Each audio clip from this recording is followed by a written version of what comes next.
Working in consulting, it can be very fast and it can be very chaotic. And I definitely worked at a couple of places where, the boss would just like stick his head in your office door and yell something at you. And I did really, really badly at those places.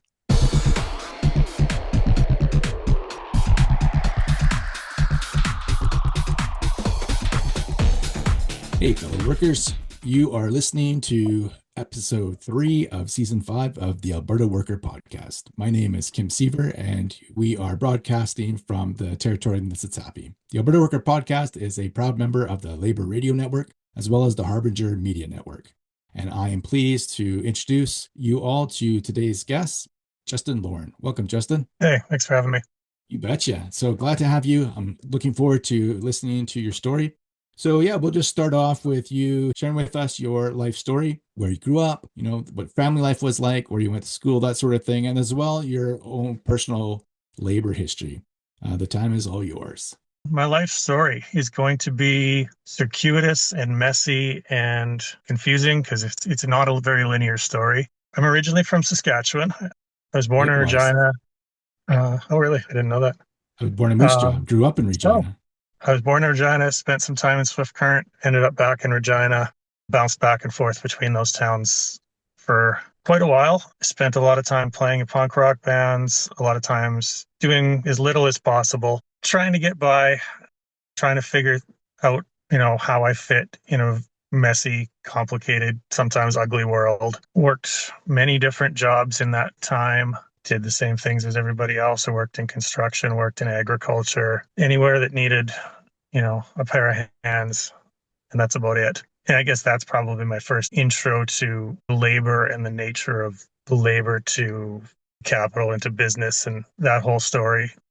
Right. Realizing what you're giving up compared to what's being given back to you is, even if you can't articulate it at that point in time, you can see the relationship, I think. You could just tell something is off, something's unfair. Yeah. And it took me a long time to be able to think that through and put it into words. But there was always that sense. And I think a lot of us, at least the people around me as kids, we all had that sense, even if none of us could really quite say what was on our minds. Sure. Then in 2009, I think, I moved to Alberta. I went to Lethbridge for a couple of years to go to school. I know we're following very similar paths. I did a diploma in environmental assessment and restoration at Lethbridge College, which was good. It's a nice town. I liked it down there. Had good experiences there. After a couple of years there, I got offered a job out of Edmonton. So I moved up to the Edmonton area with the full intention of sticking around for about a year and then finding somewhere that wasn't Edmonton to go to live. About 6 months into that plan, I met my now wife. She's from Beaumont. That kind of became a thing. And now it's 2026 and I'm still in the Edmonton area. So when we moved to Lethbridge to go to school, the idea was I would graduate school and then we'd move on to Regina so I can move back home. And it just never happened. It just kind of set up roots and just stayed here. I guess a bit about what I've been doing in Edmonton this whole time. I got a job working in the environmental consulting industry. So basically, anytime there's contamination issues, I get hired to fix them, is the very short version of that, which can be anything from somebody spilled gasoline onto the ground to, catastrophic. People are being poisoned, all sorts of interesting things. And so in the past, 15 years of that, I ended up going to school through Athabasca University and getting my bachelor's degree while I was working, and then almost a master's degree as well. I still have to write a capstone paper for that, which I'm putting off and putting off and putting off because I don't want to do it. Sure. Probably this winter. And I've kind of fallen into a specialization. Mostly I work way up in the far north in the Arctic, and I do a lot of work with emerging contaminants. People hear stuff about PFAS on the news and those kind of things. That's kind of my business now. So okay, interesting. Yeah, it is. I find it interesting and depressing, but especially in the wintertime. Yeah. And then especially you realize how little difference you make sometimes. Oh, right. Yeah, of course. the scale of the problem. It's a good lesson in like focusing on the things that you can deal with and like not stressing out about these like big like global scale or like national scale issues because it can be so easy to like I can't remember what the word is. There's like a paralysis that people get with like climate issues. It's Oh, like, right. man, this is such a big issue. Like, what do I do? And you just kind of freeze up and do nothing. So being faced with that constantly, it's kind of good because you realize, well, I can do something. Even if I fix this one little piece of earth, well, that's one that wasn't fixed before. So True. That's just true. chip away and chip away and chip away. And if everybody's chipping away, then a lot gets chipped away at. Yeah. And then the other thing consulting really teaches you quickly, circling back to that labor conversation, we're a business where we sell time, much like engineers or lawyers do. It's a business model that churns through people and burns people out. When you get into the door, don't realize or aren't in a position to say no to people. As I've gotten further into my career and kind of stuck with it, now I'm at a position where I can just tell people, go to hell. I'm busy. I don't want to do that. Somebody else can figure it out. When you're young, you can't do that because you're like a new person in the door and it's like everybody's asking you to do something and you work 90 hours a week and you're never home and it's like just crushes people. And then you find out that you're doing it to put money in somebody's pocket. Like I worked for a company for a while that was not bad and then they got bought and they did their like whole IPO thing. So they were trying to like make the margins look real good. And so they were just grinding all of us into nothing. It's like, man, for what? Yeah. And even then, like the valuation that they have of the company is based off the labor of the workers who are building the company, right? When that IPO goes out, it's not the workers who get that initial public offering. Oh, exactly. It's like, yeah, we're grinding and grinding and grinding and scraping pennies together. It's like, Yeah. for what? Yeah, totally. The last couple of years, actually, I've been working for a company that's employee owned, which has been Mm, really good. In practical terms, that kind of means management owned because there's like a barrier to you have to be at the company for a while. There's a bit of a buy-in, like a not crazy high, but enough that it takes a while to right. save that kind of money up. Sure. But they have done good enough at keeping that barrier low that like I interact with owners, I know probably a half dozen that I see every day. And then a couple of years, if I stick around, I'll probably end up being one too. Sure.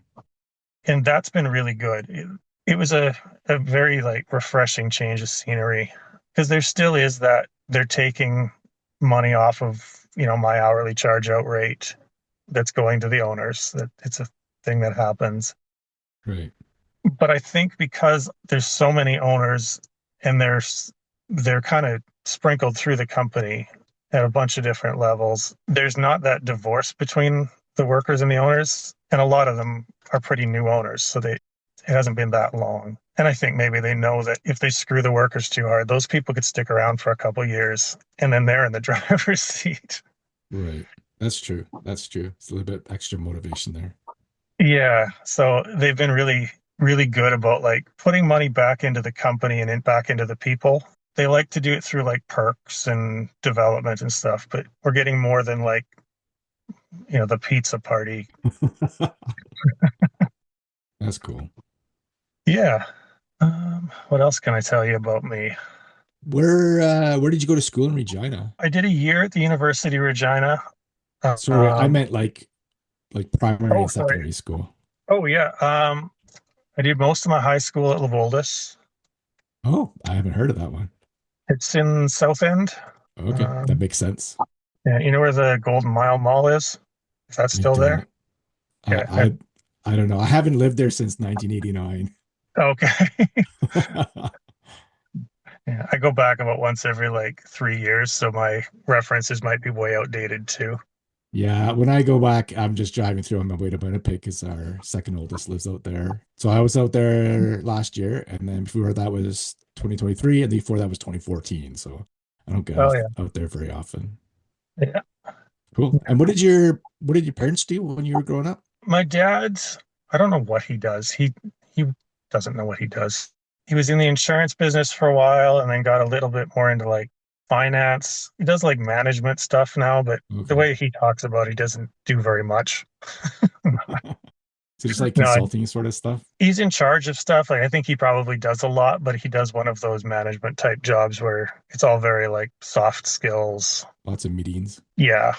Yeah. And my mom worked for the city of Swift Current for a long time, just recently Oh, retired. okay. What was she doing there? She did dispatch and that Oh, kind of thing for their light and power. oh, okay. That's cool. Yeah, And do you have any siblings?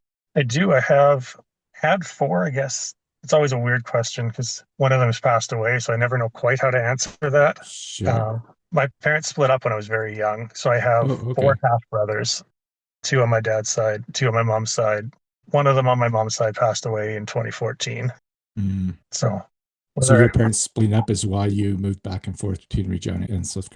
yeah, my Okay, dad cool. ended up in Regina, my mom ended up in Swift, so I was back and forth. Yeah, my parents split up when I was really little too, like 3 or 4 years old.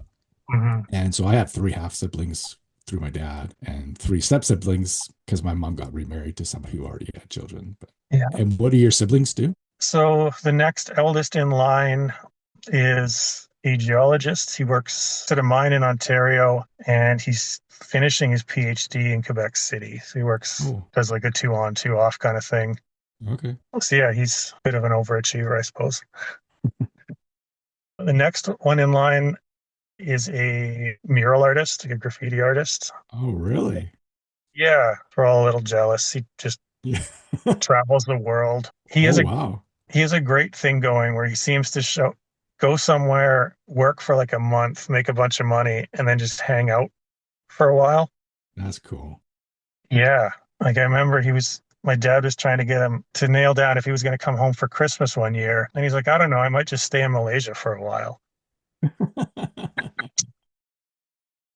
And then, yeah, the youngest one is I guess you'd call it like ecotourism. He works out like a lodge on Vancouver Island.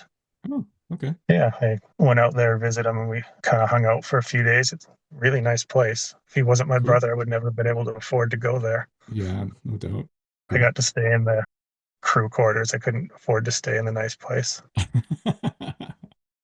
And your wife, what does she do? She's a hairdresser. She owns her Oh, own salon.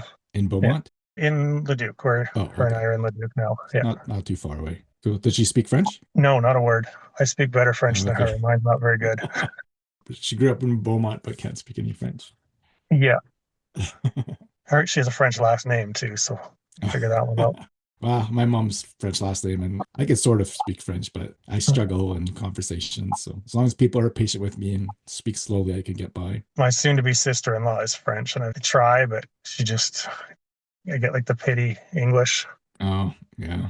Let's not embarrass ourselves. We'll just go to English. Well, when you don't get a lot of opportunity to practice, then that's what happens. Yeah, it's basically that. Yeah, and I learned all my French I learned in school, primary school, secondary school, and then in university. So like I didn't go on any exchange trips or anything like that. So I've never really been immersed in it. So it's just what I can pick up and then remember. So Hmm. I struggle with it a bit. Cool. And so now you are where you're at now. Yeah, now I'm not where I'm at now. And I guess the other thing that's probably worth talking about that will kind of play into your question later is I have been diagnosed as on the autism spectrum. I was diagnosed as an adult. Same. I was maybe 19, 20, going through some pretty rough mental health stuff. And I remember sitting down with the therapist, talking with them, through a series of sessions. And they kind of said, like, you should really go get an assessment done Mm, for this. And being 20-year-old me, I didn't because I don't know. I figured what's a piece of paper going to do for me? sure. And then we had my son in 2016 and he was diagnosed probably 2019, quite early. Like my wife especially picked up on it very early. She's a very good advocate. Like he's gotten, all the help he could possibly get. It's awesome. I can't say enough good things about her. And, as we kind of progressed in that, I kind of kept thinking back to those old conversations because I'd be hanging out with my son and he'd do something and I'd kind of get the look from my wife. I was like, yeah, I know. It's exactly the same thing I do. It's like, we're the same person. I get it. You get to thinking and it's like, well, maybe I should just know. right? Like I don't want to go Right. through being like, well, that's probably me, but maybe it's not. Hmm. And so I went and I got it done. And yeah, How long ago was that? probably 3 years ago. Okay, cool. My niece, my oldest niece, has a child who has been diagnosed with autism as well and has quite a bit of support needs, but still is in a regular classroom and all that kind of stuff. But every so often, he'll be at my mom and my dad's house and he'll be doing something.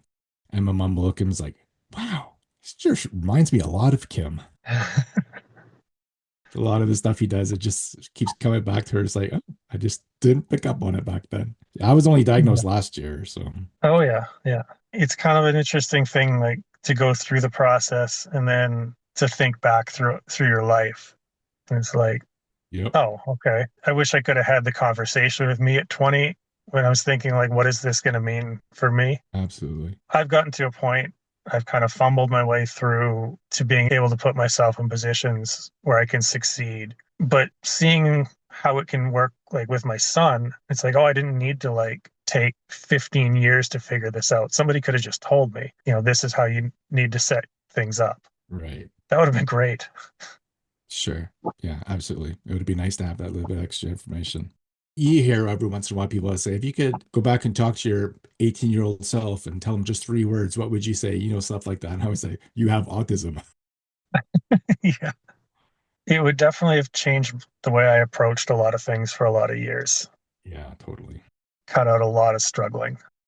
Mhm. Oh, on that note, one question I always ask my guests is, how has your intersections of marginalization ever influenced your experiences as a worker? And usually what I mean by that is, ways that maybe your ethnicity or your gender or sexual orientation or ability levels, religion, economic class, whatever, might have influenced how others have treated you in the workplace. Fellow workers, bosses, customers, whatever. I anticipate there might be something related to that with autism, but if there are other ways as well, feel free to talk about that a little bit. Yeah, autism is probably the thing that jumps out. There's not a lot else about me that differentiates me very much from a lot of other people in the workplace. Working in consulting, it can be very fast and it can be very chaotic. And I definitely worked at a couple of places where, the boss would just like stick his head in your office door and yell something at you. And I did really, really badly at those places Yeah. because like I don't process audio very well. One of the things I get work to do now, and having that piece of paper has been helpful, is like I want everything in writing. Like we can meet and we can talk, but if you have like demands or something I need to take out of a meeting, like write it down for me. Yeah. And I might not come up with a question while we're talking back and forth, but 20 minutes from now I might think of something. Yeah. And I think back to working at those companies, you just like crash and burn and you don't understand why. Yeah. Totally. The second to last job, no, sorry, third to last job I've had working for somebody else. It was with a trucking company and it was pretty intense. I actually wrote about it some time ago on the Alberta Worker website if people want to read it. But it was like an open office concept. So we had probably 3 or 4 dozen of us all in the same big open area. Everybody had their little cubicles. The walls of the cubicles only came up to like my forehead. They weren't full Mhm. cubicles. So you never really had any privacy. And there's always so much noise. The phones are constantly ringing. The dispatchers are yelling at one another. The fleet managers are always on the radio and the phone talking to the drivers. The managers are always getting after the dispatchers and the fleet managers, wanting to know what's going on. And customer service reps are always coming over to your desk and asking what's going on. And there's always alerts on your computer and your phone's constantly ringing. It's just so much. And just like, I couldn't take it. Like, it was so intense. And I had to leave after 6 months. I actually went back to school because it was the only thing I could think of to get away from that place. I applied some jobs and I got a few interviews, but never got any job offers. And I said, what, I'm just going to go back to school and finish my degree because this is Yeah. way too intense. And I ended up getting depression. And it just got, well, I guess looking back, it probably wasn't depression, it was probably burnout. But after I go home, I just was like comatose. I just sit in my bed. I couldn't do anything. Mhm. It was really intense. And that was probably like you said, that was probably the worst job I've ever had. I can see how the constant like stimuli would just overwhelms you. It takes so long and it's so hard to kind of level after that. Like I would go to the washroom and just like breathe a huge sigh just to try to release some of that pent up stimulation that was inside of me. Is like just so much stress and tension in my body. I just try to go to the washroom. Even if I didn't have to go, I just be in there, just try to get rid of some of that tension. It was just really intense. Totally. After about a month, maybe, I started getting this feeling of anxiety as I'm taking the bus to get to work. After, a week or two, then I start to get anxiety the night before, and then I used to get anxiety at the end of my weekend. And then it was just this constant anxiety about being at that place. Just hated it. Yeah. And as much as it's up to us to advocate for ourselves, I bear a little bit of a grudge to some of these places where Right. like you can see me struggling probably.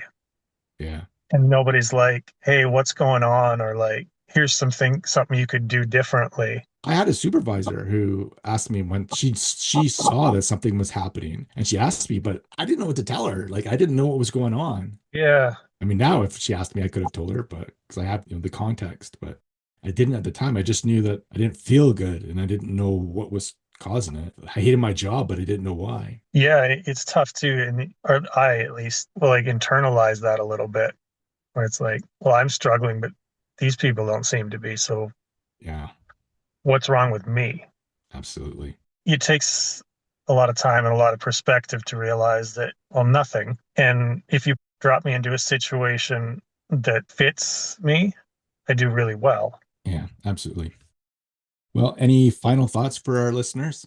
I guess coming from my environmental science perspective, sign the coal petition that's going around because, boy, that's going to be ugly if it doesn't get stopped. I'm not sure when this is going to go out. Maybe in July. When is the petition? Like, when's the last time to sign it? I actually don't know. I probably should have. Okay. I Hopefully, know. it's still going on when this is Yeah. published. Well, if the petition is done, don't stop fighting it. Do Sure. whatever you can. Yeah, I don't know. That's probably a good closing thought. Sounds great. If people are interested in following you online somewhere, your website, socials, whatever, is there any there they could do to do that? You can find me on Instagram. It's just my name. Find me on Blue Sky. It's just my first name. You'll know it's me. There's a picture of the Arctic Ocean in the middle of Okay. winter. And I can link to those accounts in the description of the podcast as well. Yeah, sounds good. And if people want to follow the Alberta Worker, you can follow us on most popular social media websites. You can also visit our website, albertaworker.ca. While you're there, you can sign up for our email newsletter. We have daily, weekly, and monthly options. If you liked this episode with Justin, please rate the episode and leave a review. If you're interested in supporting the Alberta Worker, visit us at albertaworker.ca/support. Every little bit helps. If you want to be a guest on the Alberta Worker podcast, just email us at podcast@albertaworker.ca or send us a DM on any of our social media accounts. Thanks, Justin, for joining us today. Thanks to all the listeners for tuning in. And as always, solidarity.